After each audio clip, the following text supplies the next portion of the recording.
අයිබෝන් දැන් අපි අද අපේ 16 වෙනි ඒකකයේ අවසාන කොටසට අපි අවතීර්ණ වෙලා තියෙන්නේ ලෝහ නිස්සාරණය. ලෝහ නිස්සාරණය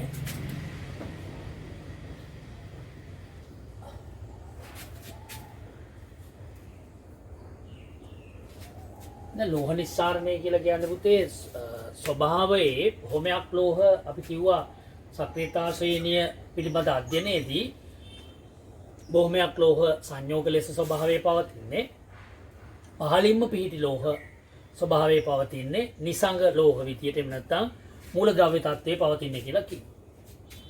දැන් එතකොට මෙන්න මේ ලෝහ හෝ ලෝහ සංයෝග හෝ ස්වභාවයේ පවතින්නේ වෙනත් පාෂාණත් සමග මිශ්‍ර වෙනවා. ඒතර ලෝහයක් හෝ ලෝහ සංයෝගයක් හෝ වෙනත් පාෂාණ සමග මිශ්‍ර වෙලා පවතිනකොට අපි ඒවට කියනවා ලෝපස් කියලා. මොනවද කියන්නේ පුතේ? ලෝපස්. ඒතර ලෝපස් වල තියෙන්නේ මොනවද? එක්කෝ ලෝහය සංසුද්ධ තත්ත්වය. ටන්ට්‍රිදී ප්ලැටිනම් වගේ වුණා ලෝහයේ තියෙන්නේ මූලද්‍රව්‍ය තත්ත්වය. එහෙම නැත්නම් ලෝහ සංයෝග. පාෂාණත් එක්ක මිශ්‍ර වෙලා තියෙනවා. එහෙම මිශ්‍ර වෙලා තියෙනකොට අපි කියනවා ඒකට ලෝපස් කියලා. ලෝපස්. සාමාන්‍ය මේ ලෝපස් විදියට තියෙන්නේ ස්වභාවයේ මධ්‍යස්ථ ප්‍රතික්‍රියාතාවක් දක්වන ලෝහ තමයි ඔය ලෝපස් විදියට තියෙන්නේ. සිංක් ලෝහය, ලෙඩ්, ඊයම්, එතකොට යකඩ වගේ ලෝහ තමයි ඒ විදියට ලෝහේ සංයෝග පාෂාණත් එක්ක මිශ්‍ර වෙලා ලෝපස් විදියට තියෙනවා. එතකොට ඉහළින්ම පිහිටි ලෝහ අපි කතා කරා සක්‍රියතා ශ්‍රේණියේදී ඉහළින්ම පිහිටි ලෝහ potassium, sodium, calcium, magnesium, aluminium වගේ ඒවා සංයෝග ලෙස පවතිනවා. ඒවා අපි නිස්සාරණයේ බොහෝ විට තියෙන ලවණ විදියට ඒවා නිස්සාරණය කරන්නේ එම ලෝහවල විලීන ලවණ විදුතිච්ඡේදනයට ලක් කිරීමෙන්. දැන් එතකොට මෙන්න මේ යටතේ අපිට ලෝහ නිස්සාරණයේදී තියෙන්නේ යකඩ ලෝහය නිස්සාරණය කිරීම පිළිබඳ. මොකද යකඩ ලෝහය නිස්සාරණය කිරීම අපේ ආදිමුතුන් මිත්තන් අපේ ලංකාවේ කරලා තියෙනවා. බලංගොඩ ප්‍රදේශයේ යපස් වලින් ඒ කියන්නේ යකඩ අඩංගු යකඩ කියන ලෝහ සංයෝග පාෂාණත් එක්ක මිශ්‍ර වෙලා තියෙනවා නම් අපි කියන්නේ යපස් කියලා. ඒතර විවිධ යකඩ සංයෝග පාෂාණත් එක්ක මිශ්‍ර වෙලා යපස් විදිහට තියෙන්න පුළුවන්. යපස් වල අන්තර්ගත වන ප්‍රධානම සංයෝගය තමයි මෙන්න මේ හීමටයි. හීමටයි Fe2O3 බහුලව යපස් වල තියෙන සංයෝගයක් තමයි හීමටයිට් කියලා කියන්නේ. ඒතර ලංකාවේ තේ හීමටයිට් නිදි තිබිලා තියෙනවා තාමත්. ඒතර ආදි මේ අපේ මුතුන් මිත්තන් යකඩ ලෝහය නිස්සාරණය කරලා තියෙනවා මේ හීමටයිට් කියන යපස් වර්ගය යොදාගෙන පිටරට යවලා තියෙනවා ඉස්තරම්ම වානේ කියන්නේ කඩු හදන්න අරාබි රටවල රජවරුන්ට කඩු හදන්න මේ ලංකාවේ යකඩ තමයි යවලා තියෙන්නේ. ඒක බොහොම අභිමානයක් අපිට ඒක. දැන් ඒතකොට අපිට මේ යකඩ නිස්සාරණය පිළිබඳ තමයි ඉස්සෙල්ලම තියෙන කතා කරන්න මේ යටතේ.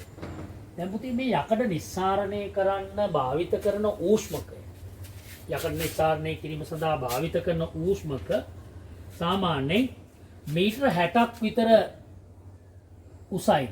දැනට ලෝකේ භාවිත කරන්නේ. ඉතින් ලංකාවේ භාවිත කරලා තියෙන මීට වඩා වෙනස් ඌෂ්මක වර්ගයක්. ඔයගොල්ලන්ට මේ ඌෂ්මකයේ ආකෘතියක් බලන්න පුළුවන්. මාටින් වික්‍රමසිංහ කෞතුකාගාරයට ගියොත් මෙවැනි ඌෂ්මකයක් නෙමෙයි ඒක. වෙනත් හැඩයක් තියෙන ඌෂ්මකයක් තමයි භාවිත කරලා තියෙන්නේ.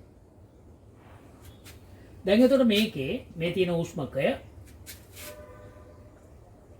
මේකට ඇතුල් කරනවා උණුසුම් වාතය ඇතුල් කරන සිදුරු තියෙනවා උණුසුම් වාතය. අපිට පෙළ පොත ගත්තම මේ උෂ්මකේ බලා ගන්න පුළුවන්. උණුසුම් වාතය ඇතුල් කරනවා. මෙතනින් ඒ හැදෙන පළමය වායුමය පළ පිට වෙනවා මේ ඉහළ ප්‍රදේශ. සාමාන්‍යයෙන් මේකට ඇතුළු කරන්නේ සෙල්සියස් අංශක 650 පමණ උෂ්ණත්වයේ පවතින වාතය. වායු තමයි මේ වාතය තමයි ඇතුළු කරන්නේ. සෙල්සියස් අංශක 650ක පමණ උෂ්ණත්වයේ තියෙන වායු මේ වාතය තමයි මේ උෂ්මකය තුළට ඇතුළු කරන්නේ. එතකොට යකඩ නිස්සාරණය සඳහා යොදා ගන්න අමුද්‍රව්‍ය විදියට දානවා මේකට. එකක් තමයි යපස් වර්ගයක්. අපි දාන්නේ හීමටයිට්.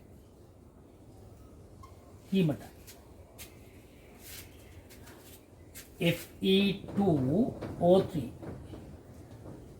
කෝක් දානවා අමුද්‍රව්‍යයක් විදියට. කෝක් කියලා කියන්නේ පුතේ කාබන්.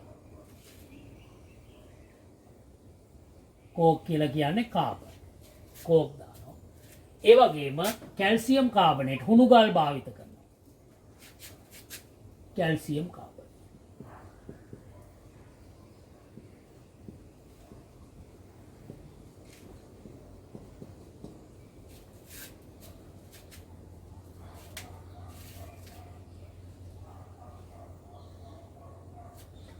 කියන්නේ හුණුගල් වල අඩංගු වෙන කැල්සියම් කාබනේට්. ඒතර අමුද්‍රව්‍ය තුන තමයි හීමටයිට්, කෝ, හුණුගල් කියලා කියන්නත් පුළුවන්. එහෙම නැත්නම් කැල්සියම් කාබනේට් කියලා කියන්නත් පුළුවන්.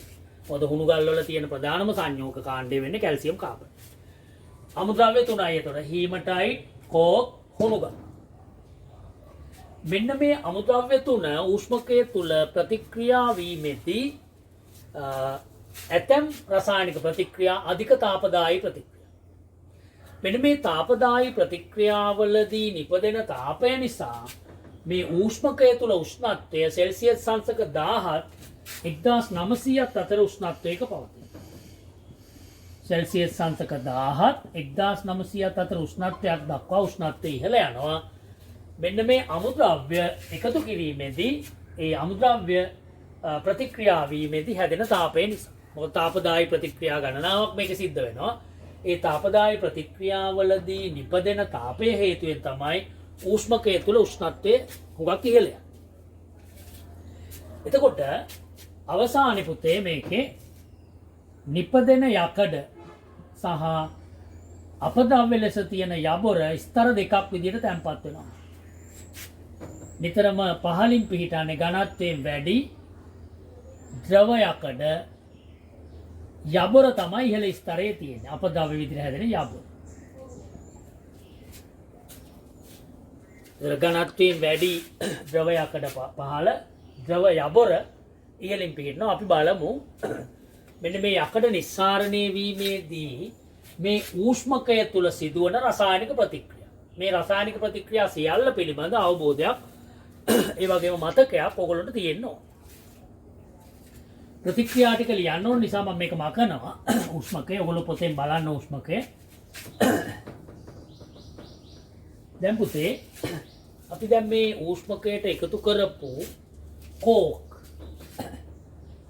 ඔන්න එක ප්‍රතික්‍රියා කෝක් ඔක්සිජන් වායුවත් එක්ක ප්‍රතික්‍රියා වෙලා හැදෙනවා කාබන් ඩයොක්සයිඩ් වායුව. ඔන්න එක ප්‍රතික්‍රියා. මේකත් අධික තාපදායී ප්‍රතික්‍රියාව. මේ හැදිච්ච කාබන් ඩයොක්සයිඩ් තවදුරටත් ඌෂ්මකයේ තියෙන කෝක් සමග තවදුරටත් ප්‍රතික්‍රියා වෙනවා. මේ කාබන් ඩයොක්සයිඩ් ප්‍රතික්‍රියා වීමෙන් හැදෙනවා කාබන් මොනොක්සයිඩ් කියන වායුව. මේ කාබන් මොනොක්සයිඩ් කියලා කියන්නේ හීමටයිට්. දැන් Fe2O3 කියන මේ යකඩ අඩංගු සංයෝගයේ තියෙන ඔක්සිජන් වලට ඊටාම කෑදර සංයෝගයක් නේ. ප්‍රබල ඔක්සිහාරකය. මෙයා මොකද කරන්නේ? කාබන් මොනොක්සයිඩ් හැදුණු ගමන් ඒ කාබන් මොනොක්සයිඩ් හීමටයිට් සමග ප්‍රතික්‍රියා වෙනවා. ප්‍රබල ඔක්සිහාරකයක් කාබන් මොනොක්සයිඩ් ප්‍රතික්‍රියා වීමෙන් යකඩ ඔක්සිහාමේ හීමටයිට් ඔක්සිහාරණයට ලක් වීමෙන් යකඩ වෙන් වෙනවා. මෙතෙන්දි කාබන් ඩයොක්සයිඩ් හැදෙනවා. දැන් එතකොට මේක තුලිත කරන්න ඕන.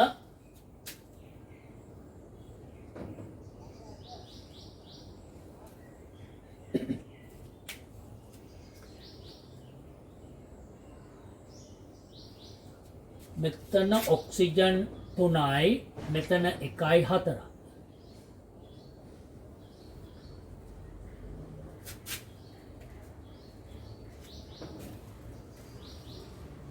මෙතෙන්ට දෙකක් දානවා.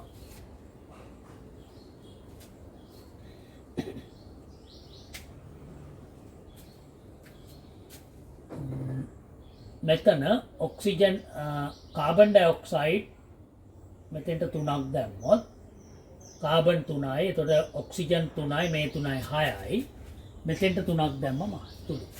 දැන් සමීකරණ තුලිතයි. මේ තුලිත රසායනික සමීකරණ මතක තියාගන්න ඕන. මෙන්න ඌෂ්මකයේ තුල යකඩ ඔක්සිහරණයට ලක් වෙලා යකඩ නිදහස් වෙන රසායනික සමීකරණේ ප්‍රතික්‍රියාව මේක. මතක තියාගන්න. දැන් ප්‍රතික්‍රියා 3ක් සමීකරණ 3ක් අපි ඉදිරිපත් කරා මෙතෙන්දී. දැන් ඔයගොල්ලන්ට ගැටලුවක් වෙන්න පුළුවන්.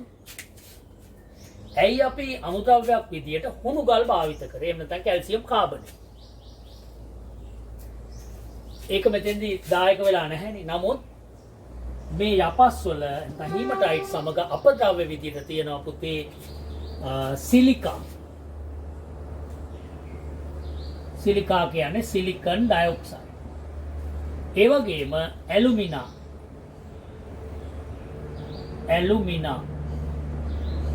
ඇලුමිනා කියලා කියන්නේ ඇලුමිනියම් ඔක්සයිඩ්. මෙන්න මේ අපද්‍රව්‍ය මේකේ පවතින. මොකක්ද එකක්? සිලිකා හෙවත් සිලිකන් ඩයොක්සයිඩ්. ඇලුමිනා හෙවත් ඇලුමිනියම් ඔක්සයිඩ්.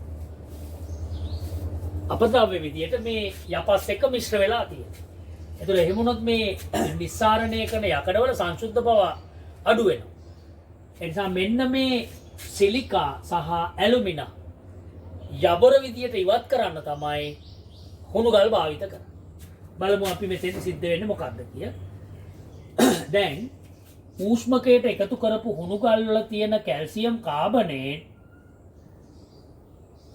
වියෝජනය වෙනවා. වියෝජනය වෙලා හැදෙනවා කැල්සියම් ඔක්සයිඩ් සහ කාබන් ඩයොක්සයිඩ්.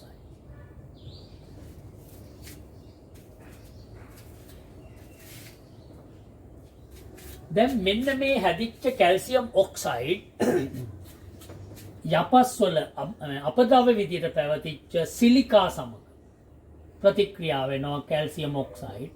සිලිකා කියන්නේ සිලිකන් ඩයොක්සයිඩ්.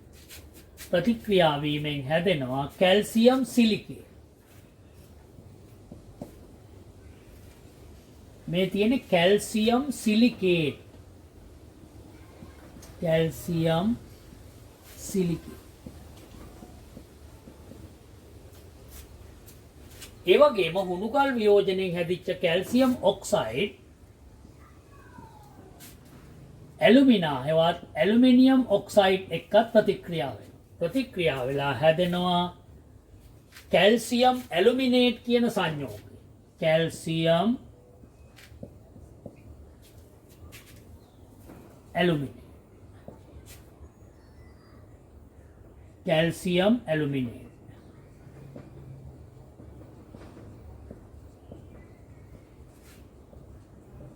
කැල්සියම් ඇලුමිනේට්. මෙන්න මේ කැල්සියම් සිලිකේට් සහ කැල්සියම් ඇලුමිනේට් තමයි යබොර විදියට අපි සලකන්නේ. එහෙනම් යපස් වල එහෙම නැත්නම් හීමටයිඩ් වල අපද්‍රව්‍ය ලෙස පැවතුණු සිලිකා කැල්සියම් සිලිකේට් බවට ඇලුමිනා කැල්සියම් ඇලුමිනේට් බවට පත් කරන්නේ හුණුගල් වියෝජනයෙන් හැදිච්ච කැල්සියම් ඔක්සයිඩ්. එහෙනම් දැන් පැහැදිලි මේ කැල්සියම් කාබනේට් එපතන් හුණුගල් යකඩ නිස්සාරණයේදී භාවිතා කරේ ඇයි කියලා. මේම හැදිච්ච යබොර මේ දෙකේ එකතුව තමයි පුතේ යබොර කියලා කියන්නේ. යබොර මෙහෙම හැදිච්ච යබොරත් නිදහස් වෙච්ච යකඩත් ද්‍රව තත්ත්වයට පත් වෙලා ස්තර දෙකක් විදියට ඌෂ්මකයේ පතුලේ තැන්පත් වෙනවා. ද්‍රව යකඩවල ඝනත්වය වැඩි නිසා ද්‍රව යකඩ පතුලේ තියෙනවා. ඊට ඉහළින් පවතිනවා ඉහළ ස්තරයේ පවතිනවා කැල්සියම් සිලිකේට් සහ කැල්සියම් ඇලුමිනේට් මිශ්‍රණය හෙවත් යබොර. ඊට පස්සේ එතන ටැප් එකක් තියෙනවා. ටැප් එක ඇරලා යබොර ඉවත් කරලා අනිත් ටැප් එක ඇරලා ද්‍රව යකඩ ටික අරගෙන අච්චුවල යැවීමෙන් අපිට අවශ්‍ය කරන යකඩ භාණ්ඩ යකඩ තහඩු වගේ දේවල් හදාගන්න පුළුවන් විදියට ඒ යකඩ ද්‍රව යකඩ භාවිත කරනවා. ඒතර උෂ්මකය තුල උෂ්ණත්වය වෙනවා සෙල්සියස් අංශක 17 1907. right. ඔන්න ඔය විදිහට තමයි යකඩ නිස්සාරණය කරන්නේ. එතකොට මේ සමීකරණ ටික පුතේ මතක තියාගන්නට වෙනවා. දැන් අපෙන් ඇහුවොත් යකඩ නිස්සාරණයේදී දැන් මම මේ ප්‍රතික්‍රියා ටික මකලා අපෙන් අහන්න පුළුවන් ප්‍රශ්නයක්. යකඩ නිස්සාරණයේදී කාබන් ඩයොක්සයිඩ් වායුව නිපදෙන කාබන් ඩයොක්සයිඩ් වායුව නිපද වෙන ප්‍රතික්‍රියා දෙකක්. කාබන් ඩයොක්සයිඩ් CO2 වායුව නිපදෙන ප්‍රතික්‍රියා දෙකකට අදාළ තුලිත රසායනික සමීකරණ ඉදිරිපත් කරන්න කිව්වොත් මතක් කරන්න පොඩ්ඩක් කාබන් ඩයොක්සයිඩ් නිපදෙන ප්‍රතික්‍රියා. කෝක් ඔක්සිජන් එක්ක අපි මුලින්ම ලියපු ප්‍රතික්‍රියා වෙලා CO2 හැදෙනවා. මේක තුලිතයි. ඒ වගේම තමයි හීමටයිඩ් කාබන් මොනොක්සයිඩ් සමග ප්‍රතික්‍රියා වීමෙන්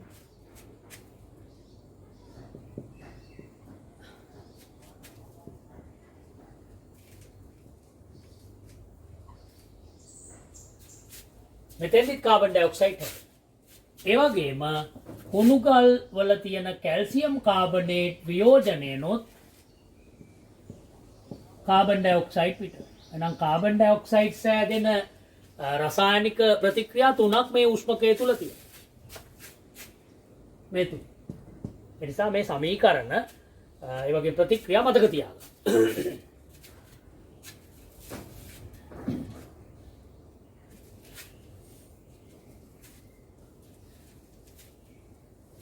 දැන් එකපාරක් විභාගෙදී අහලා තියෙන පුතේ දැන් මෙන්න මේ විදියට සාමාන්‍ය පෙළ විභාගෙදී මේ උෂ්මකයක් තියලා මේ යටින් එතකොට මේ ස්තරයේ තියෙන ද්‍රව යකඩ A මේ තියෙන යබොර B යබොර A ද්‍රව යකඩ B යබොර ද්‍රව යබොර මේ යකඩ ස්තරේ පහළින්නේ තියෙන්නේ. අහලා තියෙනවා යම් විදියකින් මේ ස්තර දෙක මාරු වෙලා පිහිටියේ නම් ඇතිවිය හැකි හානිකර තත්වයක් සඳහන් කරන්න. ස්තර දෙක මාරු වුණා. එනේ ද්‍රව යකඩ උඩට ගිහිල්ලා යබොර යටට ආව නම් වෙන්න පුළුවන් දෙයක්. ඔයගොල්ලෝ හිතන්නේ මොකක්ද? මේ උෂ්මකය තුල තියෙන්නේ උණුසුම් වාතය. ඒකේ ඔක්සිජන් තියෙනවා. එතකොට හීමටයිඩ් ඔක්සිහරණයෙන් හැදිච්ච යකඩ ඔක්සිජන් සමග ගැටුණු ගමන් ආපහු ඔක්සයිඩ් බවට පත් වෙනවා. අර හොදලා ගොඩින් තිබ්බම මඩේ පයින්නවා වගේ.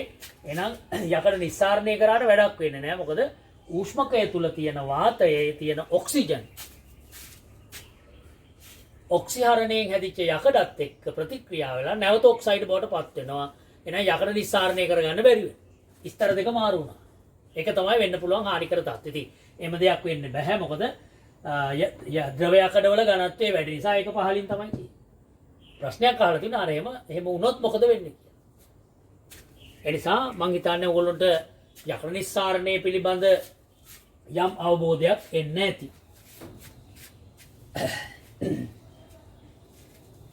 දැන් ඊළඟට අපිට රන් ලෝහය නිස්සාරණය කිරීම ගැන කතා කරන්න තියෙන රන්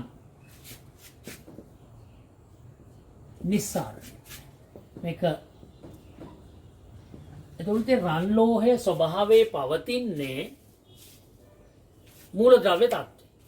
හැබැයි මූලද්‍රව්‍ය තත්ත්වයෙන් පැවතුනාට වෙනත් වැලි සමග පාෂාණ කොටස් සමග මිශ්‍ර වෙලා තියෙනවා.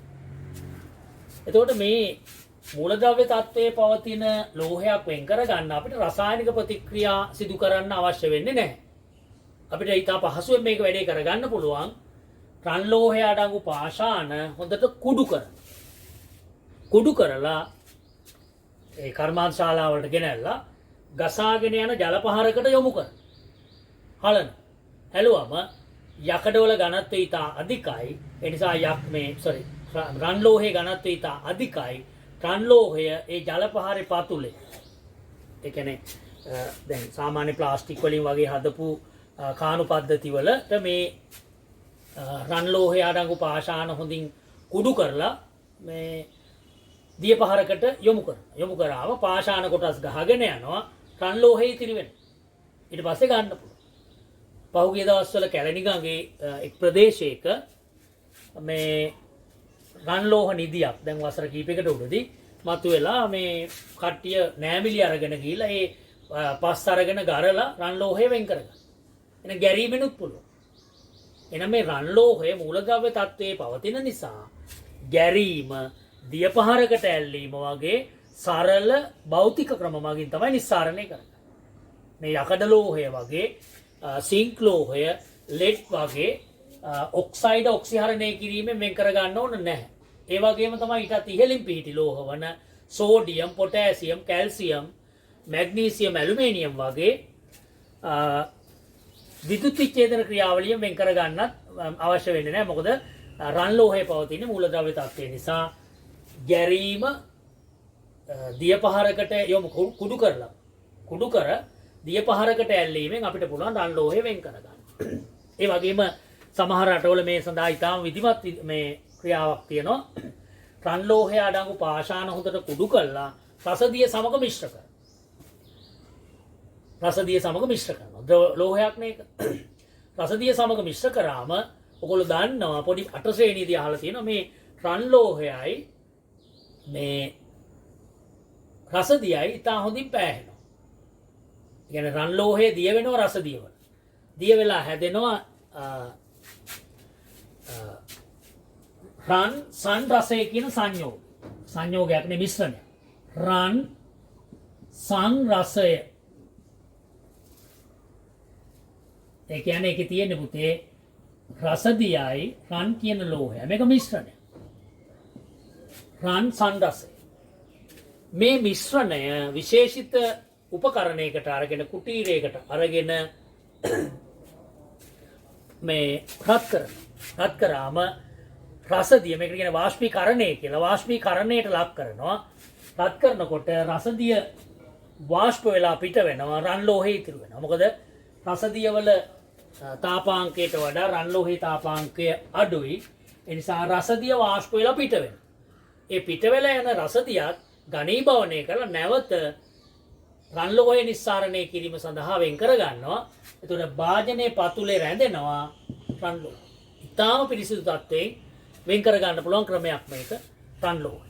මොකද කරන්නේ රන් ලෝහය අඩංගු පාෂාණ හොඳට කුඩු කරලා මිශ්‍ර කරනවා රසදියත් එක්ක. මිශ්‍ර කළා ඊට පස්සේ මොකද කරන්නේ රත් කරලා රසදිය වාෂ්පීකරණයට ලක් කරලා පිට කර හැරීමෙන් රන් ලෝහය ඉතාම පිරිසිදු තත්ත්වයෙන් සංශුද්ධ තත්ත්වයෙන් වෙන් කර ගන්න පුළුවන්. එහෙනම් ගැරීමෙන් පුළුවන් රන් ලෝහය අඩංගු පාෂාණ කුඩු කරලා ජල පහරකට ඇල්ලීමෙන් පුළුවන්. ඒ වගේම රසදිය සමග මිශ්‍ර කරලා රන් ලෝහය අඩංගු පාෂාණ රන් සංරසය සාදලා රසදිය වාෂ්පීකරණයට ලක් කිරීමෙනුත් රසදිය මේ රන් ලෝහය වෙන් කර ගන්න පුළුවන්. එතකොට එතනින් මේ පාඩම මේ ලෝහ වල ලෝහ ප්‍රතික්‍රියා ඒ වගේම සක්‍රියතා ශ්‍රේණිය අවසන් වෙනවා. අපි ඊළඟ වීඩියෝ එකේදී බලමු වායු පිළියෙල කිරීම සහ එම වායු වල ගුණ. පැහැදිලි?